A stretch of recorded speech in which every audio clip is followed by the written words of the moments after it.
মানে 4 জনের 1600 টাকার বাফেট খাওয়া পুরো লস। রেকমেন্ড করবো কেউ যাবে না, কারণ ওর থেকে অনেক বেটার রেস্টুরেন্ট আছে, ওই টাকায় ভালো বাফেট দেয়। তো গাইজ এইটা হচ্ছে সেই ধাবাটা যেটার কথা আমি বলছিলাম। তো তোমরা দেখো, এটা হচ্ছে ধাবার নামটা, আর এই হচ্ছে বাফেটের জায়গাটা। মানে সিরিয়াসলি ফালতু ভাই, মানে আমার জাস্ট ভালো লাগেনি। ইভেন এদের সার্ভিসটাও লেটে, মানে একটা খাবার নিয়ে তুমি দাঁড়িয়ে থাকবে তবে একটা খাবার পাবে। আর এখানে যে গোলাপজামটা দেখছো, এটা যথেষ্ট ঠান্ডা, মেবি ফ্রিজ থেকে বার করে এনেই দিয়েছিল, জানি না কেন, অন্য বাফেটে তো এটা থাকে না। আর এখানে যে পোলাওটা দেখছো ভাই, মানে পোলাওটা দেখতে যতটাই ভালো ততটা খারাপ খেতে আর কি। মানে বিরিয়ানির যে একটা আঁতরের স্মেল থাকে, ওটা যথেষ্ট পরিমাণে মানে বেশি আছে, যার জন্য ওটাকে আর পোলাও লাগছে না। বাসন্তী পোলাও যথেষ্ট ভালো খেতে হয়। আর চিকেনের কিছু একটা আইটেম আমার ভালো লেগেছে, একটা চিকেনের আইটেম ছাড়া আর কিচ্ছু ভালো লাগেনি। তবে এই দেখো, 4টে কুপন কেটেছিলাম বাফেটের, তো সে তো ব্যাড এক্সপিরিয়েন্স হয়ে গেল।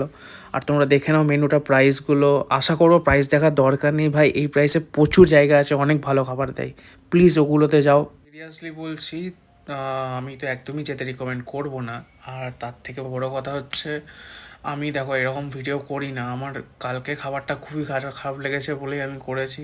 আর তাছাড়া ওদের কিছু জিনিস ভালো ছিল, যেগুলো হচ্ছে একটা তোমার চাউমিন যেটা খেয়েছিলাম, চাউমিনটা ভালো ছিল। চিকেন আইটেম কিছু ভালো ছিল না, একটা ভালো ছিল যেটা চিকেন বাটার মশলা ছিল, ওটা ভালো ছিল। আর কোনো চিকেন আইটেম ভালো ছিল না। মিষ্টিটা তো বললাম যথেষ্ট ঠান্ডা। আর পোলাওয়ে তো আঁতরের গন্ধটা এতটাই বেশি দিয়েছে, যেটার জন্য ওটা আর পোলাও লাগছে না। বাসন্তী পোলাও খুবই ভালো খেতে হয়, মানে ঠিকঠাক করে বানানো হলে খুবই ভালো খেতে হয়।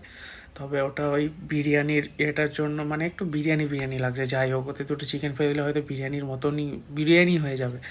তো আমি বলবো আরও অনেক বেটার রেস্টুরেন্ট আছে, ওখানে তোমরা দেখতে পারো। অবশ্যই সেটা রিসার্চ করেই যাবে যে কী খাবার, না অনেক রিভিউ দেখে যাবে। আমরাও এটা গেছিলাম রিভিউ দেখে, একজনের রিভিউ দেখে গেছিলাম।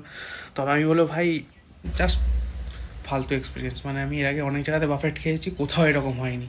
তো মানে আমার অ্যাকচুয়ালি আমার দেখো, আমার খেতে যাওয়াটা মানে ভিডিও করতে যাওয়ার জন্য নয়, তার জন্য আমি ওখানে গিয়ে ভিডিও করিনি। আমার এক্সপোজ করার ইচ্ছা থাকলে ওখানে গিয়েই করতে পারতাম, মানে ওটা তো আমার কাজ নয়। বাট আমার মনে হলে এটা জানানো উচিত, যদি আমার ভিডিও দেখে কেউ না মানে যাদের লস না হয় আমার মতো, ওটার জন্যই ভিডিওটা করা।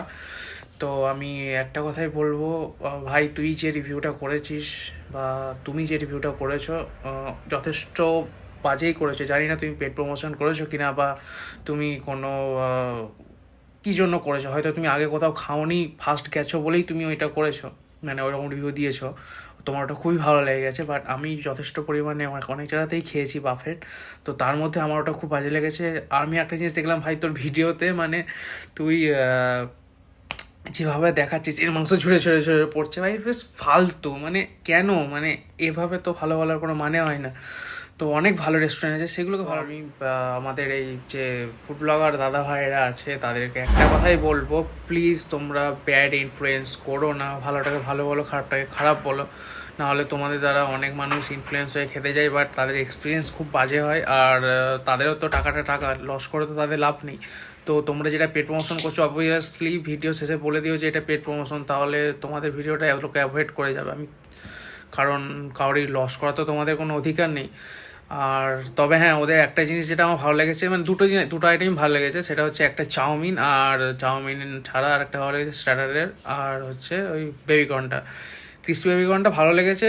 আর স্টার্টারে বলতে কাবাবের একটা ছিল ওদের, যেটা গন্ধরাজ কাবাব বা এরকম সামথিং কিছু ছিল, হোয়াইট কালারের চিকেনটা, ওটা আমার বেশ ভালো লেগেছে। বাকি আর যা আমি তো বললাম, আজকে ভিডিওতে এতটাই। চলো, বাই।